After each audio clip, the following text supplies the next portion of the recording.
hit that. All right, there we go. So we are working on that admittedly lofty goal of flying teachers to space, and we are expecting that in the next year to 2 years that we will have our first flight. We are right now working on making that a reality. In the meantime, we have been working to bring space into the classroom. Um, Whoops, that is a link I just realized. All right, so there we go. So since 2011, we have been working to bring space into the classroom by providing professional development for teachers, K through 12, formal and informal teachers. We've helped teachers launch over 100 successful experiments on various flight platforms. We generally start with high altitude balloons, as that is generally the most accessible flight platform. But we've flown on a number of other platforms as well, including the record-holding Perlin stratospheric glider. We've flown experiments to the International Space Station. We've flown multiple times on Blue Origin's New Shepard rocket, including their most recent payload flight, which was the end of last year. We've flown on 2 of Firefly Aerospace's rockets, including their first 2, and we are actually going to integrate one of our CubeSats on their next flight. We're actually going next week to do that. And we've also flown multiple zero-G research flights. We collaborate with all sorts of other types of organizations, namely space grant consortia. Every state has a space grant consortium, and they are essentially NASA's way of getting funding out to schools and students. And so we collaborate with them to put on these professional developments across the country. We've worked with Spaceport America, various Challenger Learning Centers, and then other organizations like nonprofit education organizations.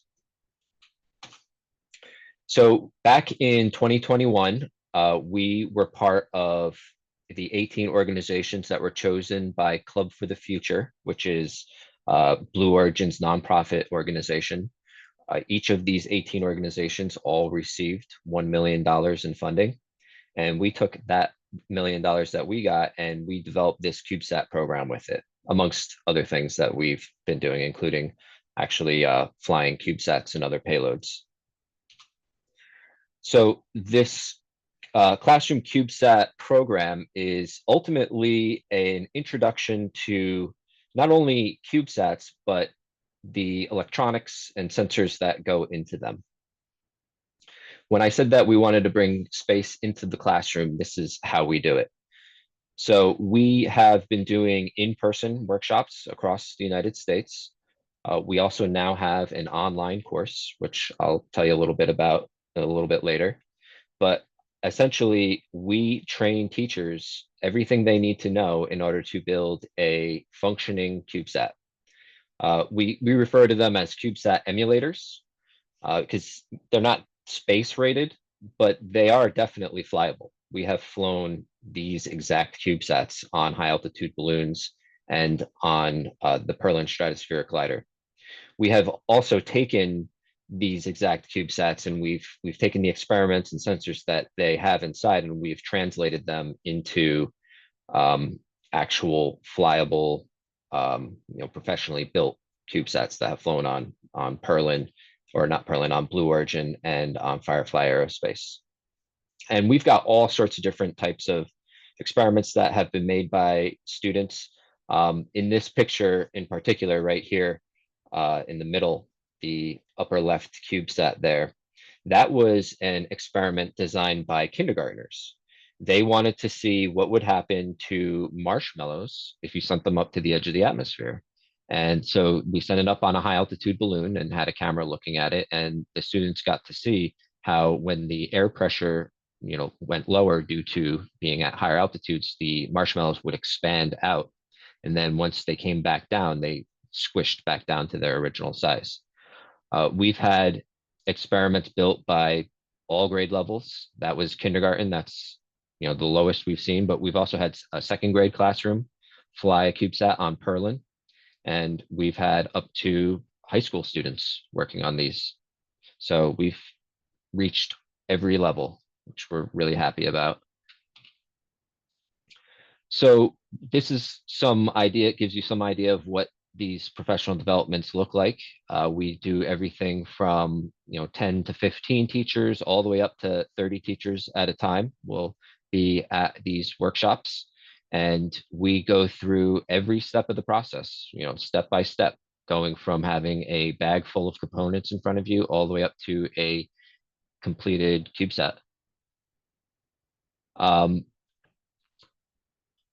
We generally do two different types of workshops. We'll do a 2-day workshop where we cover everything that you need to know to wire together and program the Arduino microcontroller, which is kind of the brain of the CubeSat, and all the way up to putting it all into the CubeSat frame itself and having the CubeSat. That's the more kind of concentrated version of the workshop. But then we also do 4- and 5-day workshops as well. This summer, actually, we're going to be in Las Cruces, New Mexico, to put on 2 back-to-back 4-day workshops, where we also include some extracurricular activities. So the first 2 days are the same as the 2-day workshop, where we will be building the CubeSats. And then on day 3, we're going to do an early morning high altitude balloon mission, which will carry not only some of the CubeSats that the teachers build in this workshop, but also CubeSats that teachers have built in previous workshops, where they've taken what they built, brought it back to their classroom, and then gone through the entire engineering design process to develop a unique CubeSat experiment with their students that they then send back to us. And so we're going to fly those as well. So I set this slide up to kind of mimic what it looks like on a teacher's lesson planning sheet. I was formerly a high school math teacher, and I had to write a lot of lesson plans. And always I had to include in that lesson plan, students will be able to, and then I would list out a couple of items there.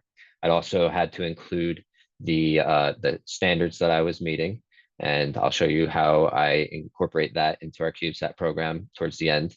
But essentially, participants will be able to assemble an Arduino microcontroller and sensors. So the Arduino is essentially the brain of the CubeSat that we teach, mainly because it's extremely accessible. You can buy Arduinos from all sorts of different companies. It's an open source platform, so that means no single company makes them. You can get them for as cheap as a couple of dollars, or you can go ahead and purchase higher quality versions that I've seen them as much as $27. There's even more expensive ones. But we work with a inexpensive but high quality version of the Arduino provided through Seed Studio, the Seeduino Uno. It's only $7.60. And so that's what I mean when I say it's accessible. The whole goal of our program is to make it as accessible as possible. We understand that there are school districts that just have no funding available for these types of programs.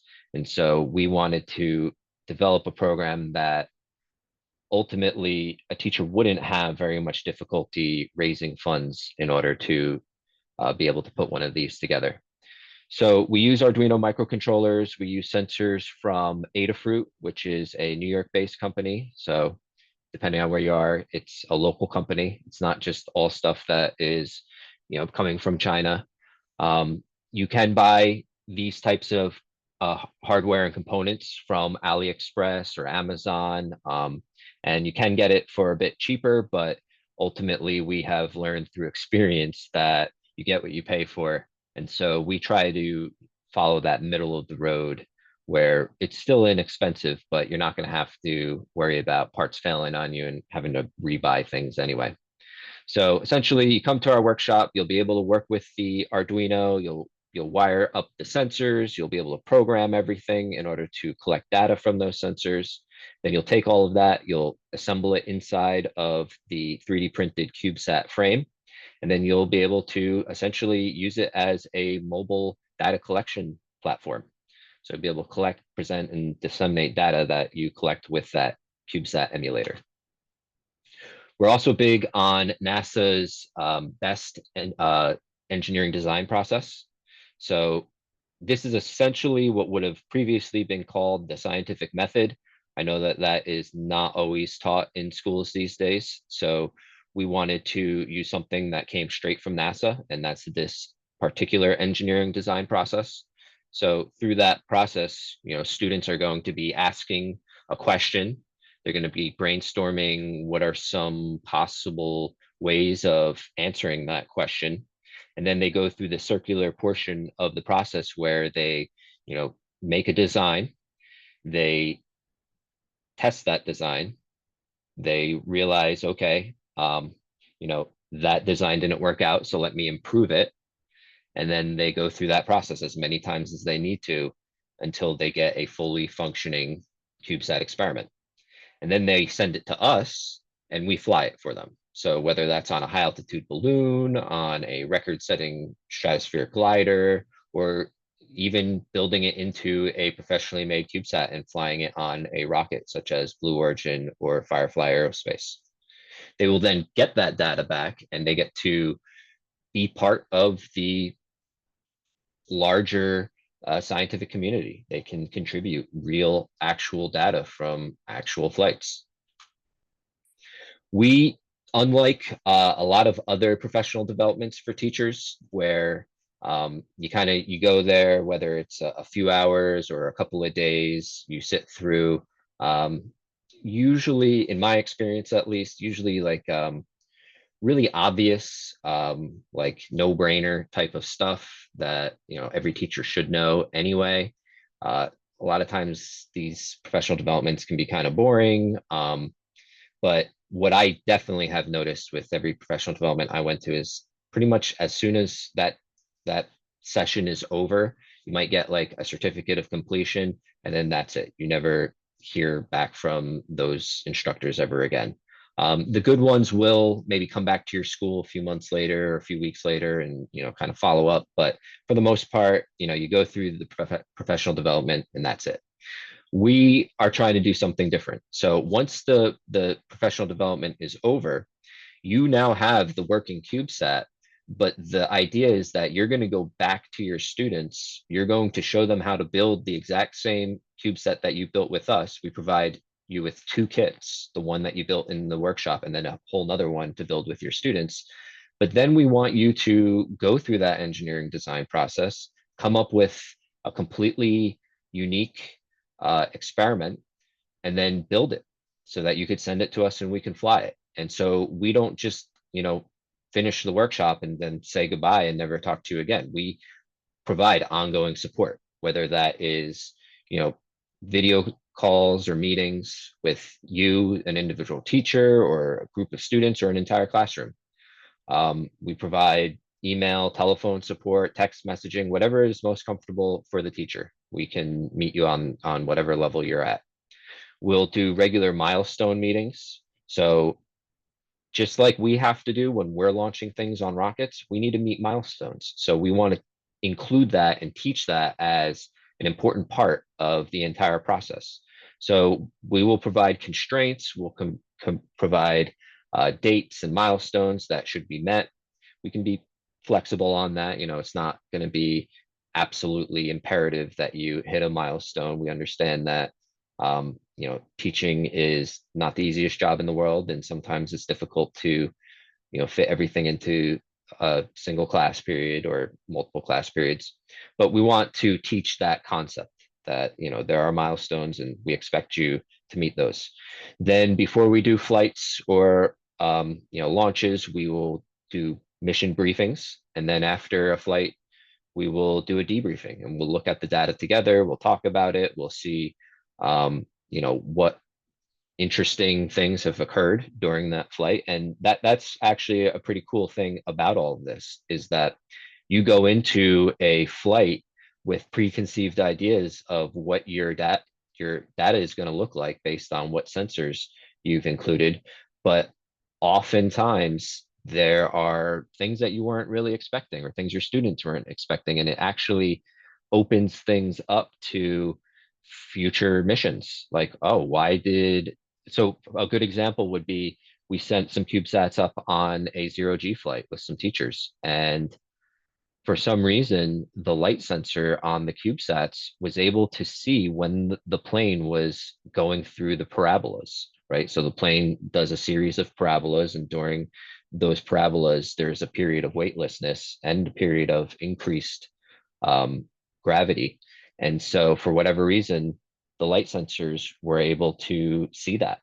Now, there have been a couple of ideas as to what that may have been. It could have been as the pilots were throttling up with the engines, maybe something in the electrical system of the plane was being affected. And so as the engines spun up, maybe the lights got a little bit brighter or dimmer, or maybe it was the plane going through a cloud layer. And so the few windows that are on that plane, maybe when they broke through that cloud layer, it got brighter. And then when they went back down through that cloud layer, it got darker again. So a perfect example of further study. So this is why it's important to, provide these debriefings. We will help you troubleshoot your experiments. I mean, that is one of the biggest things about this program, is that it teaches troubleshooting.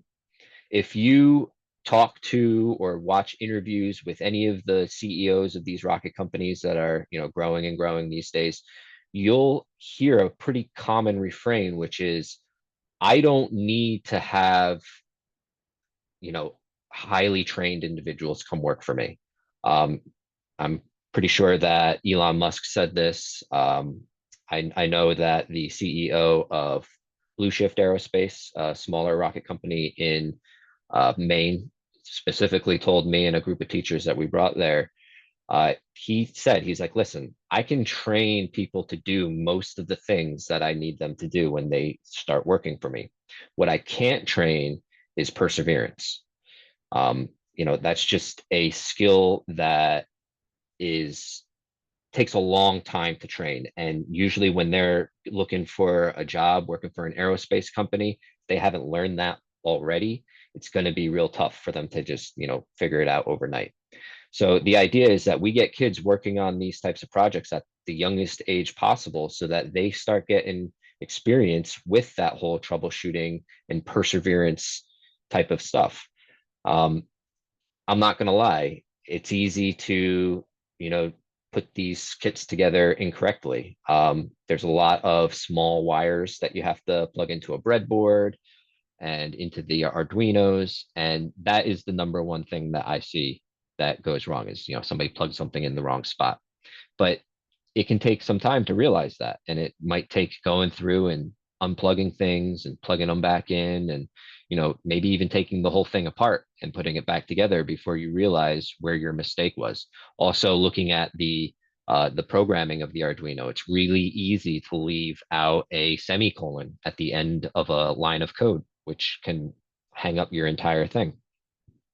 So by starting this at a young age, working through this process, it starts to instill those ideas of, going back and checking your work, and, persevering through problems, and, not stopping until you figure out what that problem is. And then we also provide opportunities for teachers to present the data that they've collected at space conferences and education conferences. We'll bring teachers who participate in our programs to various conferences around the country. So I was talking about some of the flight platforms that we work with. I had mentioned that high altitude balloons are the first one we generally start with. So here are some pictures. On the left, that is a mission we did in New York.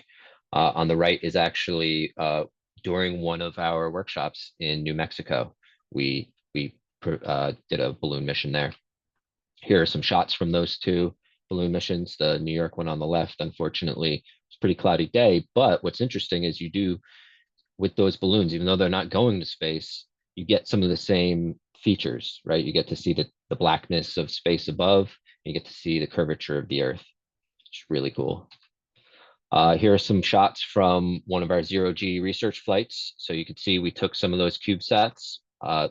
We put them, first they started on Velcro to the front of the compartment there. And then what's not pictured is eventually the teachers, they grab those CubeSats, and you can see they have the straps on them. they strapped them to their arms and then they held them while they were weightless, and then they threw them around, and the CubeSats got to experience weightlessness as well. Here are some shots of students from 2022 and 2023 CubeSat Flight Experiments program. We've got some New Mexico students that actually, before they sent the CubeSats back to us, they did their own thing where they put them up on a drone and flew them up to, I think, about 5,000 feet. A really cool thing, the upper right picture here was from a Kansas teacher. She was able to include her whole community. It wasn't just her students in her class. She got students to invite parents, grandparents, siblings to come in and help work on these projects. So it can really become more than just a classroom project. It can be your entire school, your district, or even the outlying community. And then the bottom right is a high school class from Maine that built a really cool CubeSat. I'll show you some pictures of that in just a moment. So I've been mentioning this Perlin stratospheric glider a couple of times. So this glider is actually world record breaking aircraft. It actually holds the record for crude altitude of a aircraft. So excluding rocket planes like the X-15, this has reached a higher altitude than any other aircraft, including the U-2 and the SR-71. Its goal is to reach 90,000 feet. So far, the highest it's gotten to was 76,000 feet. And it just flew a campaign this past summer. I think it only got up to like 56,000 feet in this last flight campaign, but they're going to be flying again next year. And fingers crossed, they'll be able to hit that 90,000 feet. And I'll show you some more pictures from that last campaign in just a moment. Here is the tow plane for that glider, which is also a pretty special plane, the Egret. This particular type of aircraft also has some records for a prop plane for altitude as well. I'll show you some more pictures from that in a little bit more detail in a minute. So here are some of the rockets that we've flown on. We've flown on SpaceX's Dragon, Blue Origin's New Shepard, Firefly Aerospace's Alpha rocket in the bottom left-hand corner. And then this is Orbital ATK's Antares rocket that flew some of our stuff to the International Space Station. And this is our Serenity satellite. This is what we'll be integrating next week onto Firefly Aerospace's Alpha rocket for their next launch. This is our orbital education platform.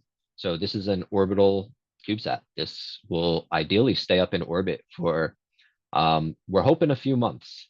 So the very first one we launched on Firefly Aerospace's first rocket, it unfortunately had to be destroyed on a little while after takeoff. It was about 2 minutes into flight and it started to lose control. And so they had to hit the big red button to blow it up. Then we launched again the following year and we were able to reach orbit. Unfortunately, they weren't able to reach the orbit they were aiming for. So it was much lower than anticipated. So instead of staying up for a few weeks or months, it only stayed up for a couple of days. But hopefully third time's a charm. And with funding from NASA's CubeSat launch initiative, we are launching on their next rocket. Hopefully it'll be soon. I'm actually not allowed to say when it will be, but it will be in the not so distant future. So keep an eye out for that. And so on board this particular CubeSat are some pretty cool experiments. We have a radiation sensing experiment, which is really close to our hearts because it was designed by a sophomore in high school about, I think, 6 or 7 years ago now. He wanted to look at radiation because he understood that once you leave Earth's protective magnetic field, you start having to really worry about radiation being a dangerous thing to astronauts. So he was thinking, like, how do we protect astronauts from radiation? And, the go-to generally is lead. Unfortunately, lead is super dense, so therefore it can be really heavy in large quantities. And so it's not really the greatest material to be, wrapping around spaceships. And so he found a material called lead zirconium titanate, which is lead molecule suspended in like a gel material. And what he wanted to see was just how much radiation this material would block. So he took that gel and he put it on a piece of fabric, and then he put that piece of fabric over a radiation sensor, and then he took just a regular piece of fabric with nothing on it, and he put that over another radiation sensor. And we flew it up on a balloon, and it blocked about half the amount of radiation. It's really cool. Okay, right, let's try it on Perlin. So Perlin went up and stayed up for a while, and again, it blocked about half the radiation. And then we put it on New Shepard, and once again, it blocked half the amount of radiation. And so now we want to see how it'll do in orbit, up there for weeks or months. How much radiation is it going to block? So as I said, that was a sophomore in high school about 6 or 7 years ago. He is now finishing up a PhD in aerospace engineering. So that is it. That is the goal. You get a kid interested early on. They realize that they can be an engineer, and maybe it'll put them on that path to, studying aerospace engineering, or it doesn't have to be that. It could be any STEM field, really. um, and then they can work in that burgeoning commercial space industry one day. So another aspect of the Serenity satellite is that it has amateur radio communications available on board, so that anybody with an amateur radio license can actually send commands up to Serenity and download the data from the experiment just using amateur radio, which is super cool. I'm going to show a couple more things. First off, if you go to our website and you click on the news and events, you will see a bunch of links with all sorts of stuff. You can see videos of Serenity being launched. You can see videos of folks flying on 0G. But if you click on this first link here, it'll open up this PDF here, which has a whole bunch of information about our program, pictures from various workshops, but also links to the data from the CubeSats that we've flown on Blue Origin. So here's some information there. Feel free to take a look at that. These are the 2 CubeSats that flew. Here are more of those pictures and details about the Perlin campaign from this past summer. You could see the CubeSats that were actually built by students from across the country. We had 8 1U CubeSats that were made by those students and loaded into Perlin and flown. And then you can see here are some of those world records that were set by Perlin. Their goal is to hit that 90,000. They haven't done it yet, but they're going to keep on trying. We're going to be there every step of the way. So feel free to look through those. And then here you can see those exact CubeSats in more detail, where they came from, who the teachers were, and what was on board each of those CubeSats. This one right here is an especially cool one. This was put together by a single 7th grade student. He actually had custom printed PCBs made. So the computer boards, he designed them and had them printed up so that he could just plug his components directly into that. And this is 3 different radiation sensors that he has on here. One with barium covering, one with a bismuth covering, and then just one to act as a control. So that was pretty amazing for a 7th grader. This is that main high school class. An important aspect of all of this is that every student can be involved. You're going to have students that are technology minded, that are into engineering and whatnot, but you're going to also have students that aren't. But that doesn't mean that they can't be involved in this process. So you see here, we had students, they wrote a poem and they put it on there. They made artwork and they put it in there. You're going to also need students to be taking pictures, to be writing up stories about this so that people learn about it. So really, students with any type of interest can be a part of these projects. Accessibility is the name of the game. You might have a student that doesn't realize that this is even something that is a possibility for them, and just involving them in one way or another could open their eyes to an entirely new way of thinking and an entirely new path for their lives. So take a look at this PDF. You can see all the different details of the various CubeSats that we've flown. where is it? This one right here. This was put together by a second grade class. So all different grade levels.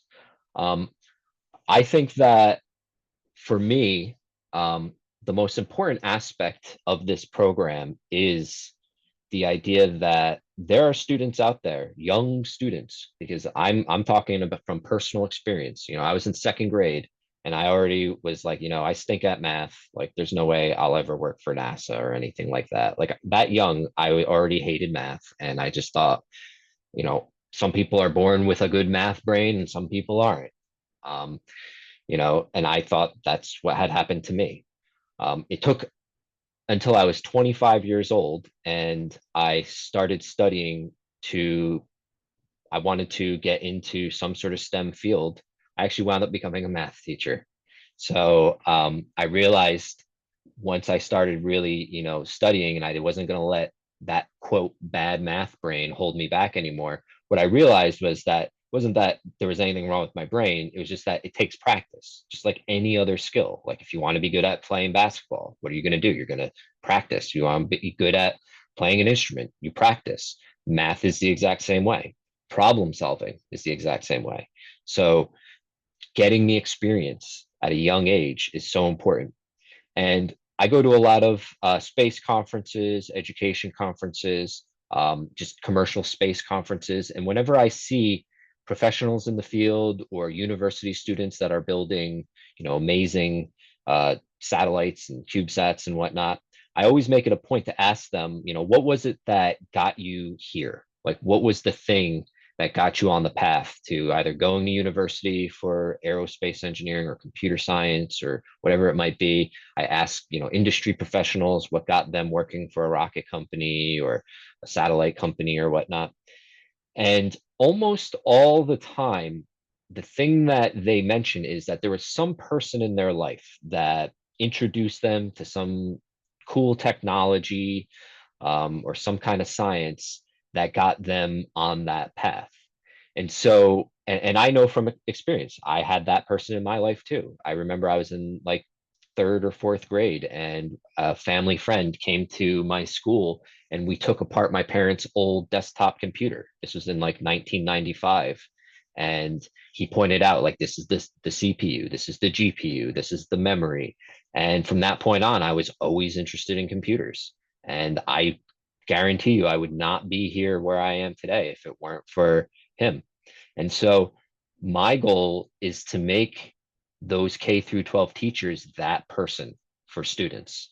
If that second grade kid who thinks like, oh man, I'm terrible at math, there's like no way I'll ever be an engineer.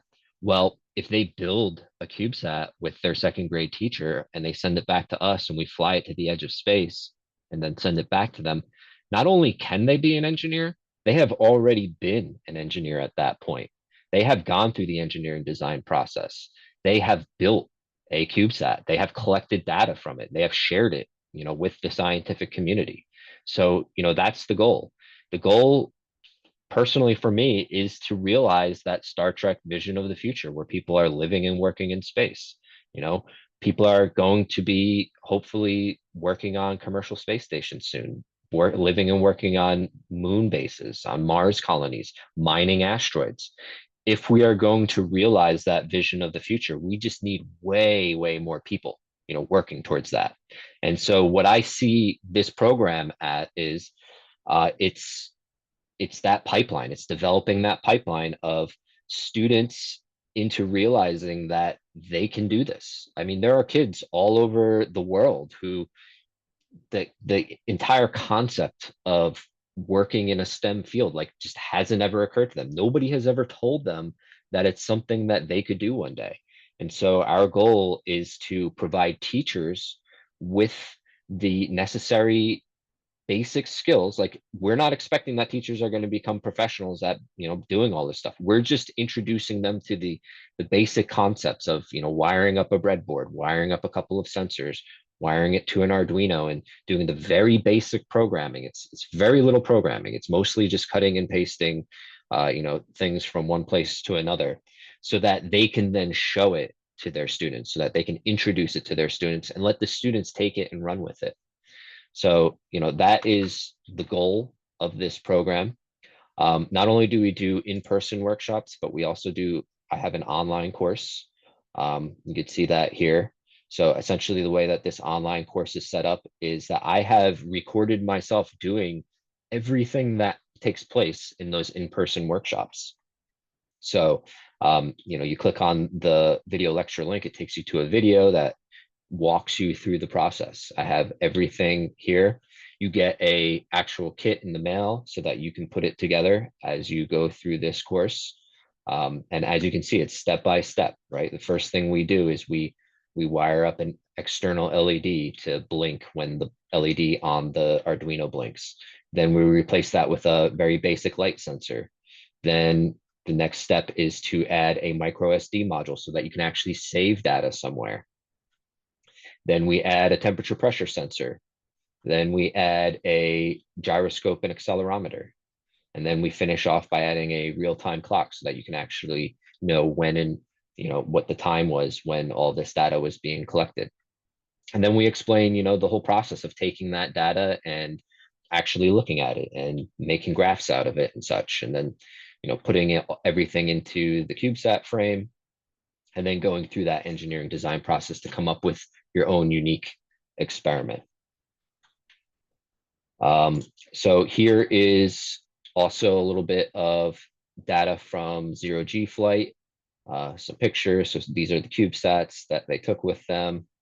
You can see us putting the CubeSats on the wall there. Here they are getting ready to fly. And then there they are actually floating, doing some zero-G stuff. Let me show you. So if we look at the gyroscope data, not that one, accelerometer data, it's the one. You can actually see where the parabolas were taking place.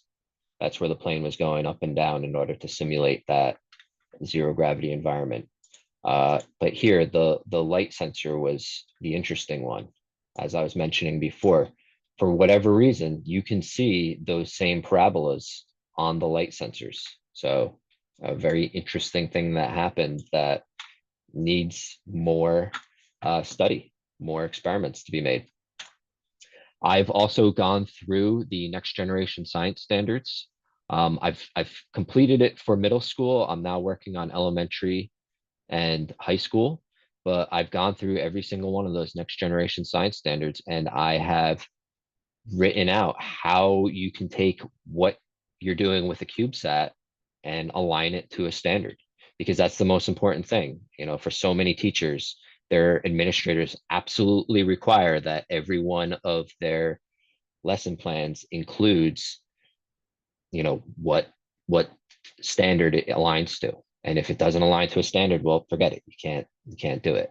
So this is another resource that we provide to all the teachers that go through our courses, so that not only do we teach you how to do it, but we also discuss and provide you resources for actually doing it in the classroom, because that's what we want to see most. I mean, it's fine if you do this as an extracurricular thing, you do this, in an after school club, or,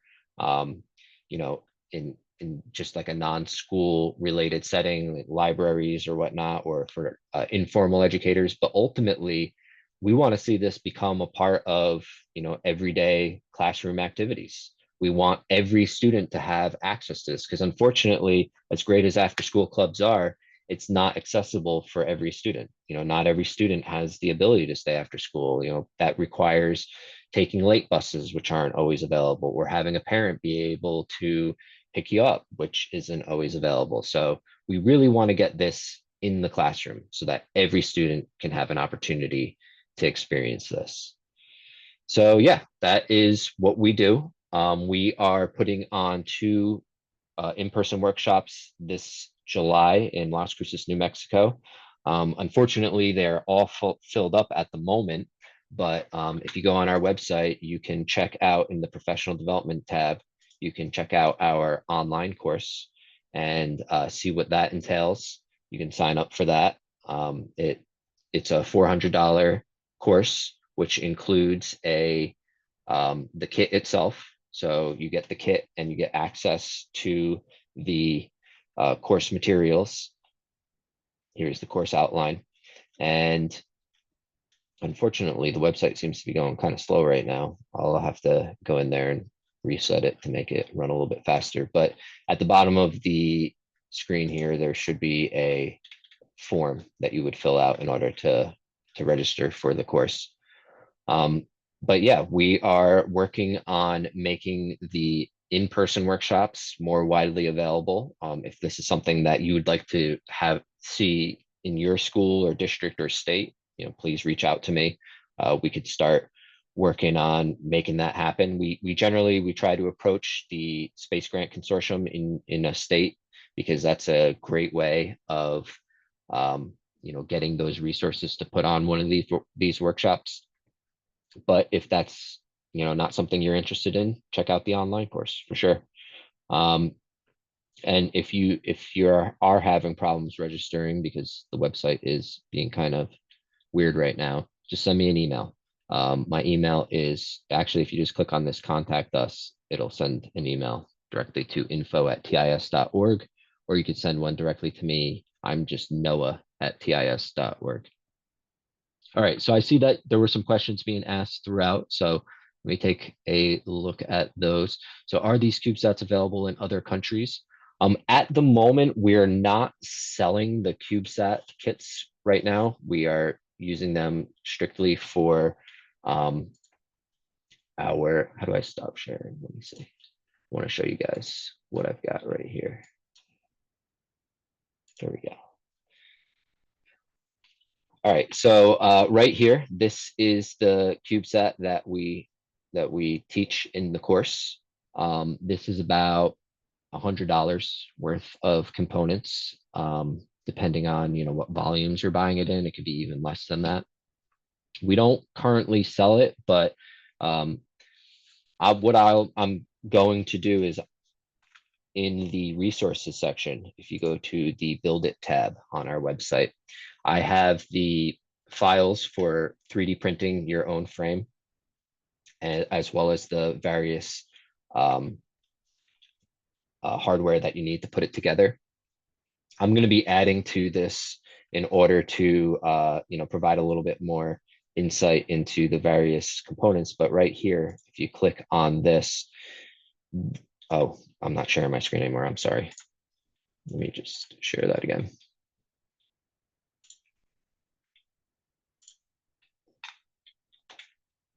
Let me go back and I'll show you how I got there. So if you go to the resources tab and you go to build it, it'll bring you to this page. And if you click on this link right here, this brings you to a spreadsheet that I made that has links to all of the various components that we generally use in our CubeSat builds, as well as options. So depending on what your budget is, you can buy things from different companies.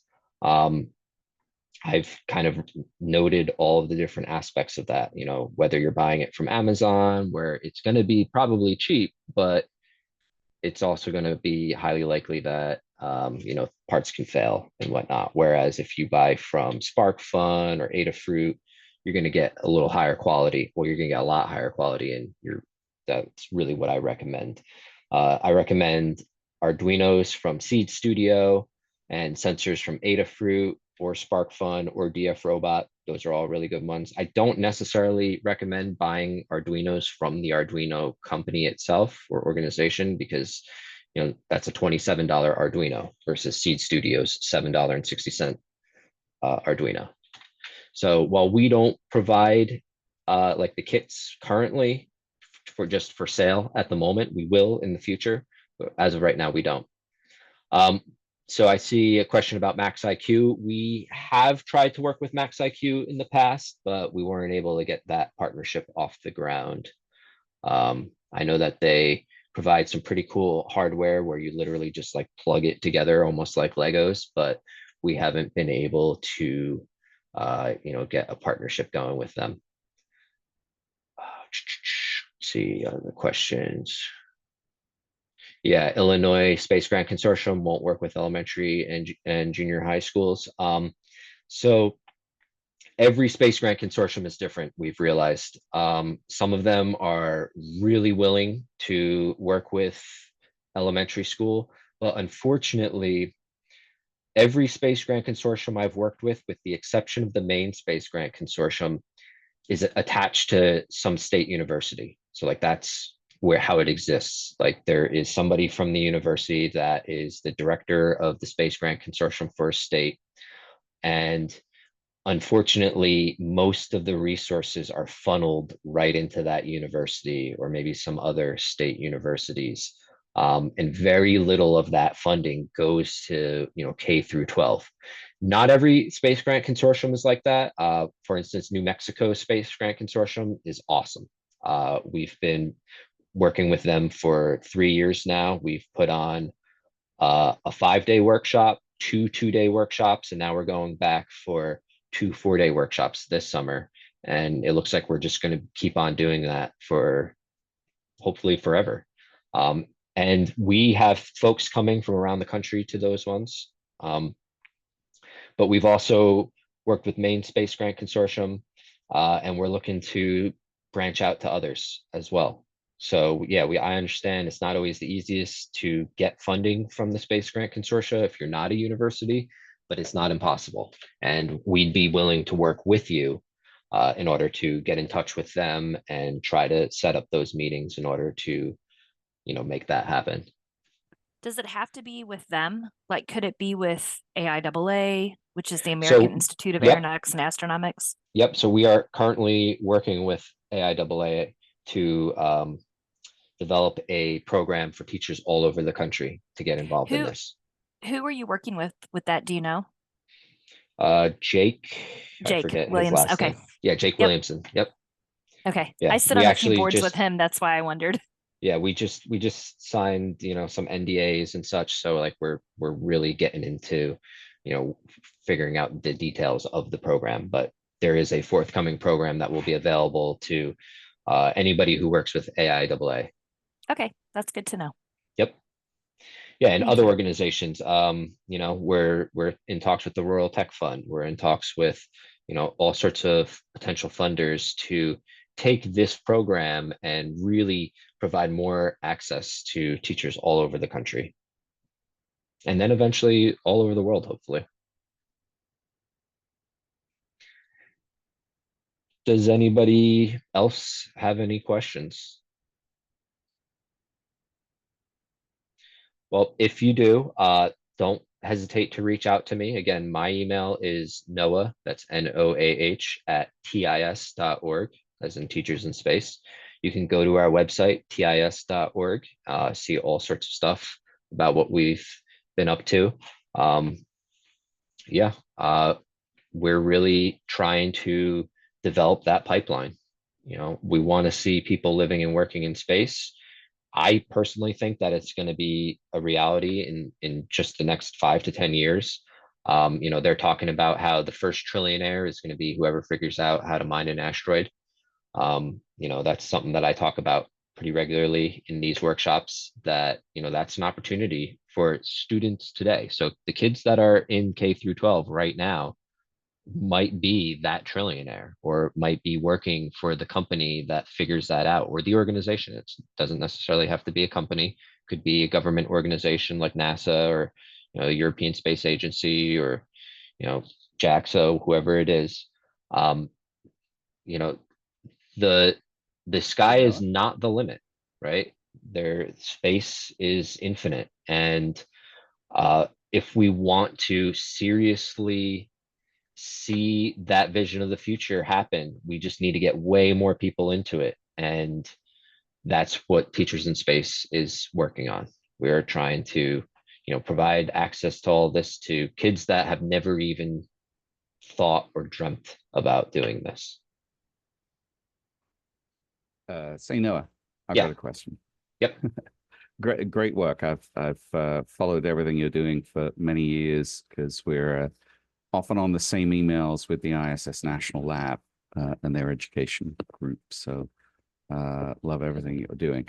I can't remember. Have you ever launched a CubeSat from the ISS through?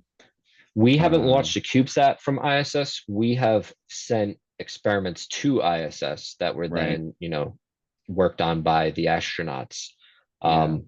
Right now, we're really focusing on launching things to orbit or suborbitally on Blue Origin, but mainly we want to put CubeSats into orbit so that they could stay up there for a while. They have, radio communications on board so that students all around the world can communicate with it, download data from it, so Right. that Yeah, no, they so can be a what I part of was it. talking about is you can launch CubeSats via Right. space station. Yeah. But Yep. just We are aware of instead that. launching and then going direct to orbit, you Yep. launch to the space station, and then it's usually NanoRacks that does that. Yep. And we work Right. with NanoRacks regularly. They are our integrator. So like They when are we're okay. flying But for on the through Dream huh? Up, is that? We're working directly with the NanoRacks company. So we've collaborated with DreamUp. We actually had them present at one of our workshops. But we contract with Yeah, NanoRacks to integrate I our got it. CubeSats. They're your implementation partner. Yeah. Yep. Okay. Awesome. Yeah, I've just been surprised when I saw so many CubeSat deployments from the ISS over the years. So and now Northrop Grumman's doing a bit of that as well with Cygnus. They have a NanoRacks works with them to do CubeSat deployment from Cygnus after it's undocked from the space station. Yeah, I mean, ultimately, any flight provider is fair game for us. It's just a matter of space availability, funding, what it costs. Cost, yeah. Being a nonprofit organization and, having a name like Teachers in Space, there are organizations and companies out there that are like, yes, we would love to fly your payloads, especially when they are flying their rocket for the very first time and nobody else wants to risk losing their payload because it's really hard to send things to orbit. And we've seen, rockets explode, rockets don't make it to the orbits you're trying to get to. And so sometimes we will have rocket companies actually provide us with space at, very little cost. So that's generally how we do things, just because we are a nonprofit, we don't have unlimited resources. But as we're growing, and we are growing very quickly, especially since 2021, we got that funding. That was kind of, the big step up to, develop our brand and like really get these CubeSat workshops going around the country. And that has really opened up a lot of doors for us. Yeah, so there was a great presentation by David Caponio from BAST at the ISDC last Friday. And just curious if you've been looking at them at all, that they're launching a new I haven't personally, space. but my boss, the president of Teachers in Space, Liz Kennick, she actually presented at ISDC, I believe, on Friday. I She missed her. probably has. Yeah. I was only there in the morning though, Okay. on Friday. But yeah, so they have already stated a focus on STEM initiatives. So I always like to know to see that happen for companies that are essentially creating a commercial product, which is a commercial destination, that they're not forgetting that having students get inspired by what they're doing is a great route to secure the future workforce for them. So yeah. Anyway, that's stuff, the goal. That's the plan, is get the students interested and as early as possible. All good. Over and out. Back to you. I see a question about, do we have plans in India? Currently, we are only focused on the United States. We are still a small organization. We're growing rapidly. So I will not say no that we don't have plans for other countries. At this very moment, we do not, but that doesn't mean that that won't change in the next year to 5 years. You know, we could be a global organization at that point.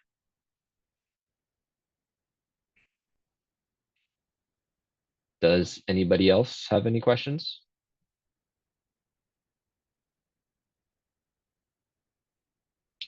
All right, well, we are reaching the end of the session. So if there are no other questions, again, you can reach me at noah@tis.org, or you can check out our website.